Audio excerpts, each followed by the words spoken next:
हिंदुस्तान के लिए ये बहुत बड़ी उपलब्धि है कि हमने एक भव्य G20 आयोजन किया है। मैं जरा वो तस्वीरें भी दिखाना चाहती हूँ, क्योंकि एक रेल कॉरिडोर, एक रेल एंड सी रूट जिस पर सहमति बनी है और एक अंतर्राष्ट्रीय मंच पर सहमति बनी है, उसकी एक तस्वीर जरा मैं अपने दर्शकों को दिखाना चाहती हूँ। और मैं बताना भी चाहती हूँ कि ये रेल रूट और ये सी रूट है क्या।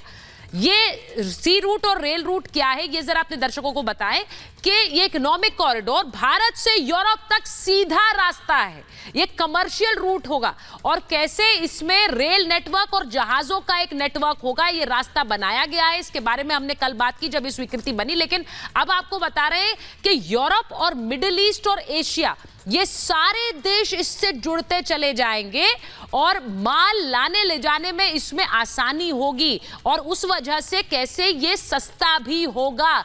दो हिस्सों वाले कॉरिडोर से व्यापार बढ़ेगा। यानी आप सोचिए, हिंदुस्तान से मिडिल ईस्ट खाड़ी देश और उसके खाड़ी देश के बाद यूरोप के देश, उसके लिए एक डेडिकेटेड कॉरिडोर पूर्वी गलियारा भारत को अरब से जोड़ेगा। ये भी एक पूरा प्लान है और ये भी कहा गया है कि 60 दिन के अंदर इस पर एक प्लान तैयार करके उस पर अमल करना, यानी उस पर काम करना शुरू हो जाएगा।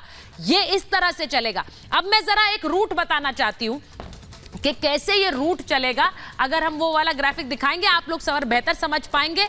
मैं उसको जरा एक बार जरा दिखाती हूं कि कैसे भारत से चलकर वो रूट यूरोप तक जोड़ेगा, यूरोप तक उसे जोड़ेगा। वो एक बार जरा स्क्रीन बता देती हूं, क्योंकि कई जगह समुद्री रास्ता है और कई जगह ट्रेन का रास्ता है। वो रूट पूरी तरह से स्क्रीन पर देखिए। ये मुंबई से रूट शुरू होगा और मुंबई से पानी के रास्ते दुबई तक जाएगा और फिर दुबई से वो रूट आगे बढ़ेगा, दुबई से सऊदी अरब और सऊदी अरब के बाद जॉर्डन।